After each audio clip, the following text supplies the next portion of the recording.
Time again for our weekly chat with South Dakota Governor Kristi Noem. We love to visit with her each week and talk about issues that are pertinent to the nation and folks here in South Dakota. And Governor, we'll start off with the Jason Rounsberg case. There's a 9-member House committee that held a couple of days of public hearings last week on the circumstances surrounding that fatal crash that the Attorney General was involved in back in September of 2020. And yesterday, your office released a statement and a quote from you, and I'll read that quote. It says, "I've seen the entire investigative file, and the public deserves to see it so they can learn the truth of what happened." Expand on that statement if you would, and why it's time to open this up to the public and let them learn exactly what happened here. Well, the file is in the Speaker's hands, and the House has access to it. They're in the middle of a impeachment process, so they need to finish that work and handle it. You know, it's the constitutional process here is that the House moves forward, and so I think everybody knows my thoughts on this process and in the situation.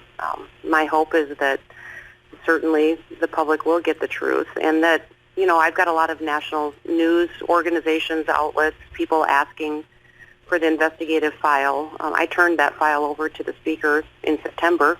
He's got it, and how he handles it from there is the House's prerogative. Every member of that House is entitled to that entire file. Do you feel, Governor, that during this process, you as the governor have been as transparent as you can be regarding what happened? Well, I know the Speaker doesn't want me speaking to this while the impeachment process is going on. He's told me that I shouldn't be weighing in, so I won't. I'll let them do their duty.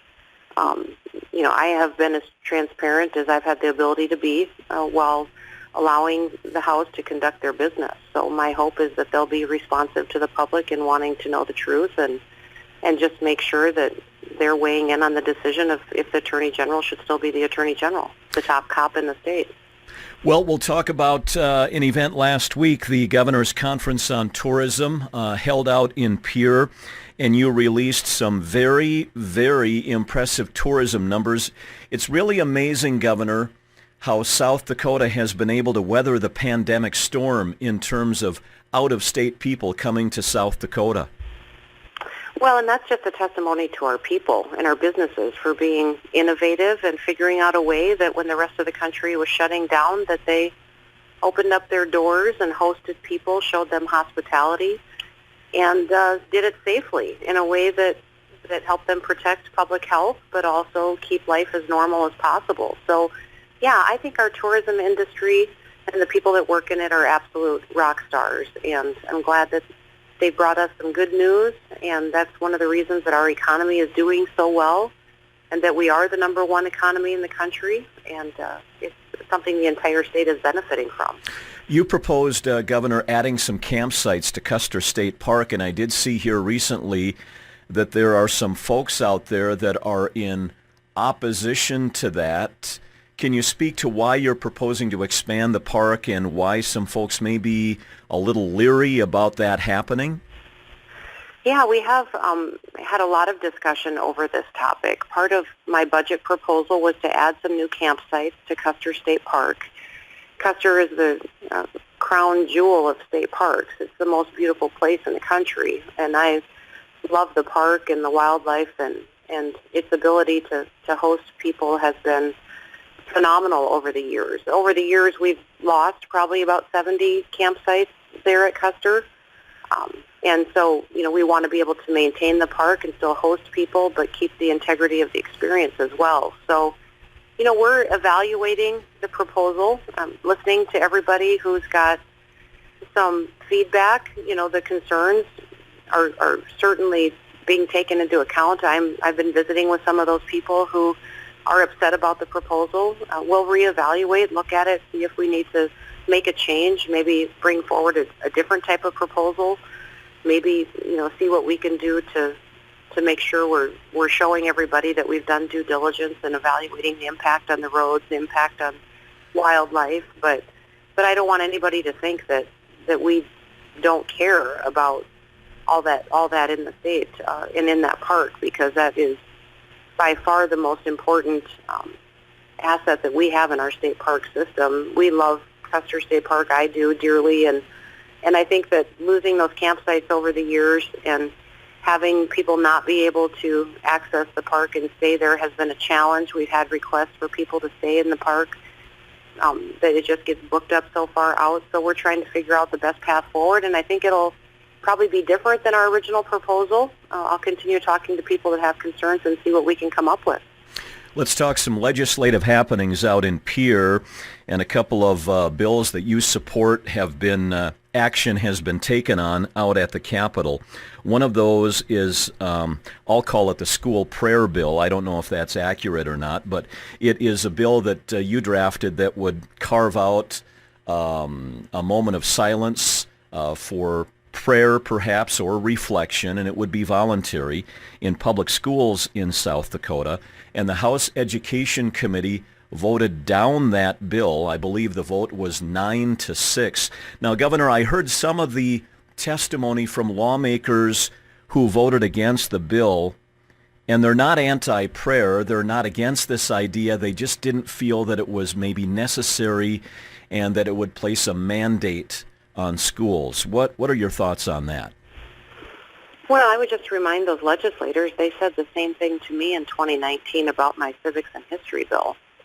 You know, I brought the first session I was governor a bill that would put more civics and history into our schools, and Republicans killed it because they said it wasn't necessary and wasn't an issue. And then look where we are 2 years later with it being a huge topic in the state and in the country, and overwhelmingly we put more civics and history into our classrooms and into our standards. So, you know, we have 15 states that are debating and discussing this bill. We've got 2 states in the country that there was overwhelming support, and it's been signed into law, in Florida and I believe Alabama, where it wasn't even a controversial bill. This is the same type of situation, and I just want to remind everybody we could easily be in 4 to 6 to 12 months from now have something come out of the federal government telling our schools that our kids aren't allowed to pray in school, and we would be thankful to have something on our books that says it's a priority for kids to have freedom of religion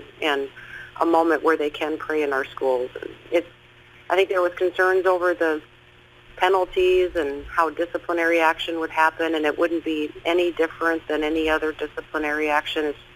It's not something that we're looking to be punitive about. It's that we just want to ensure that kids have the right to do this, and that we do recognize that it's a constitutional right, and that we want our schools to honor it. So it shouldn't be controversial. I'm going to have a meeting with some of those legislators today and hope they'll bring the bill back, because I think there's a little bit of confusion over their understanding of the bill and the need for it, and how important it is that we don't have confusion out in our school districts as to kids just having the opportunity to exercise their freedom of religion.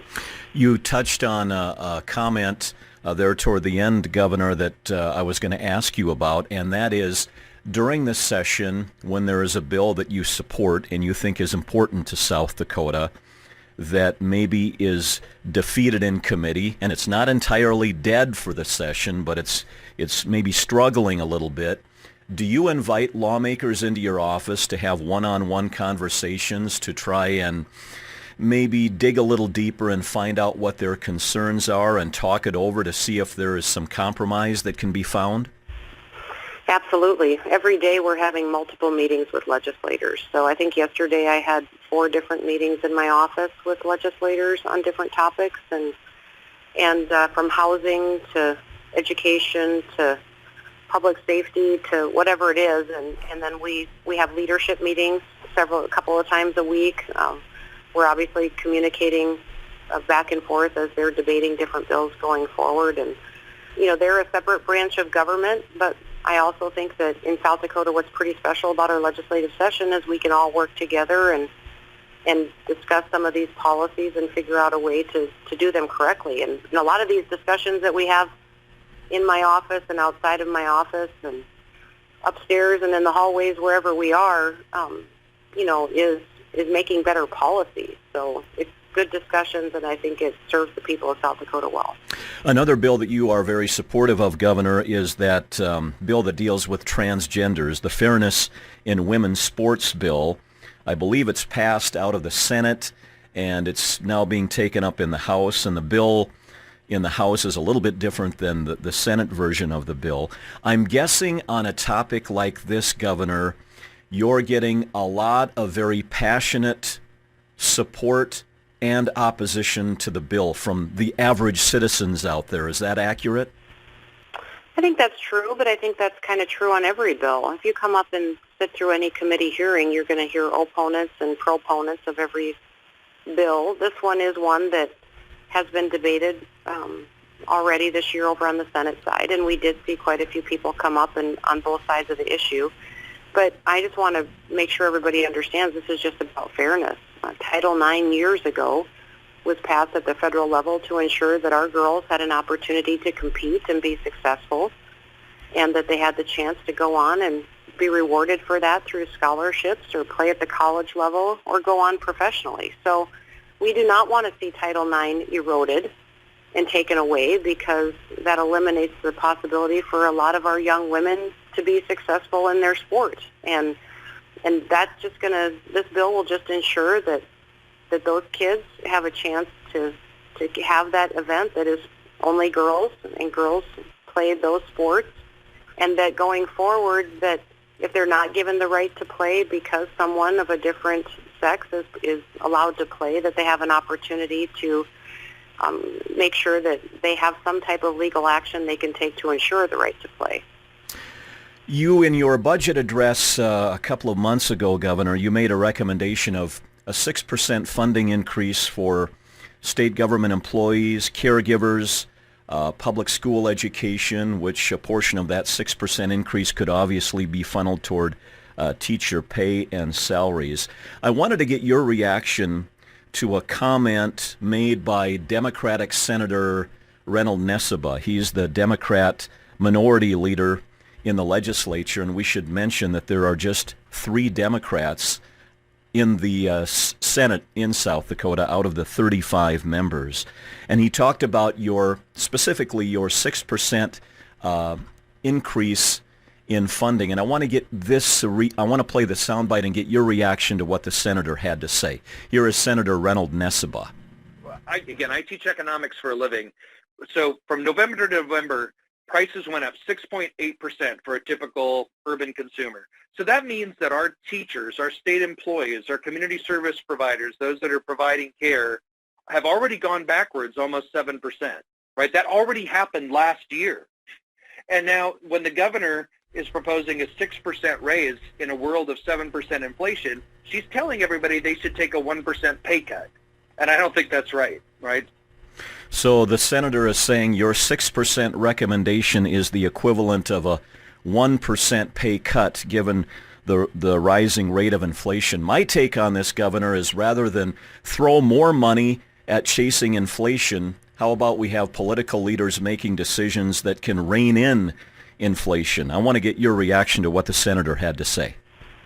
Yeah, that's what's so hypocritical about what Senator Nessebar just said, is he's criticizing me for giving teachers the largest pay increase they've had since the sales tax increase. This is the single-handed largest proposal of education funding in state history without raising taxes. So this is a historical amount we're sending to teachers and telling school districts to give to teachers, while Senator Nessebar stands up every day and defends Joe Biden, who is the number one reason why we have the inflation that we have in this country. So, everybody needs to have an honest look at what he's saying there. It's just completely hypocritical and ridiculous, and that's what politicians do, talking out both sides of their mouth, is that he's criticizing me for giving the largest pay increase to teachers or to education, hoping that the school boards will pass it on to their teachers, while still supporting Joe Biden, who is doing everything he can possibly to push socialism and socialism policies and inflation at the federal level. So we're going to continue to do what we do best, and that's focus on South Dakota, make us stronger, cut through the garbage that we hear in the political rhetoric and make good decisions that make a big difference for our people. We've got a few more minutes with the governor on our weekly chat here on KWAT. I wanted to ask you, Governor, about the supply chain bottleneck. It still exists. It's been here for months now. It's a drag on the economy. I'm just wondering what can be done at the federal level, either by the president or Congress, or is there anything that can be done by state government leaders to try and address this situation? Well, number one, the federal government can stop the payments to workers. It's keeping them all at home and out of the workforce. There's direct payments going to people in this country still from the federal government that the states don't have any ability to stop or slow down, that's keeping them at home and out of the workforce, which is creating a lot of hardship for these businesses that are trying to get supplies where they need to go. When it comes to food, they need to enforce our antitrust, anti-competitive laws, make sure that we're being treated fairly by other countries and by these corporate entities that are controlling a lot of our food supplies that we've allowed to be consolidated over the years. They can drive down tax policy and drive down regulations that cost businesses more that they have to pass on to customers when they're shopping for their goods, and cut some of these, time frames and regulations that shorten hours for truckers to drive on the roads, that open up our ports and give them more freedom to actually get things in and out and make it happen, and stop caving to the unions that are out there using their muscle to allow people to stay home, not work, and drive up these costs that keep things off our store shelves. It's not one answer, it's all of them. And the day that Joe Biden went into office, he reversed everything that President Trump has been doing, and that's why we've seen inflation skyrocket, supply chains slow down, and Joe Biden's become completely consumed with politics rather than really focusing on the everyday family out here that's looking at electricity costs going up, energy costs going up, food going up, and meanwhile unstabilizing our national security by continuing to make stupid mistakes that get us into these situations overseas that cost our young men and women to risk their lives by engaging where, just if he was a strong leader, we wouldn't even have to be over there looking at committing troops to it. Wanted to touch on one last topic in the time that we have left with you this week, Governor, and that is the voting reform topic that Congress has been dealing with.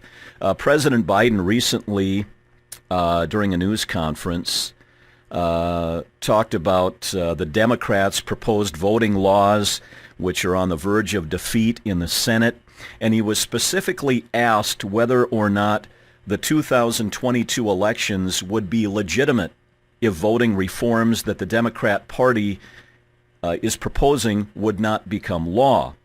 And the president said, quote, "I'm not going to say it's going to be legit. The increase and the prospect of being illegitimate is in direct proportion to us not being able to get these reforms passed." So I guess basically what the president is saying is if the Democrat Party reforms don't get passed prior to the 2022 election, he's already questioning the legitimacy of those midterm election results. What are your thoughts on that? Well, and I will tell you that if more Republicans win office, that's exactly what Joe Biden's message will be, is that people shouldn't trust the election, that it wasn't fair, and it was because they didn't get their political agenda put into place. And I think every American should be concerned about any election reform right now. In fact, one of the things that we saw happen in the last election cycle was that this pandemic allowed governors to do emergency declarations that allowed them to run their elections however they wanted to. And we saw Democratic governors across the country do mail-in voting, let unions collect ballots. There was lack of accountability because of the pandemic, and they abused that situation to help manipulate election results that got more Democrats elected. So we need to maintain the integrity of our elections. I think that's one of the reasons that this pandemic is still such a big issue, is to keep that on the table and allow these governors to keep their emergency declarations in place for the next election. We need to go back to our campaign election laws, honor them, follow them, and anyone who's proposing changing election laws right now, I'd be very leery of them. I would not embrace that because it's going to be abused and open it up for discussion that will allow people to degrade the integrity that we already have today. Governor Noem, thank you for your time. As usual, have a good week, and we'll chat again next week. Absolutely. You too, Mike. Have a great day.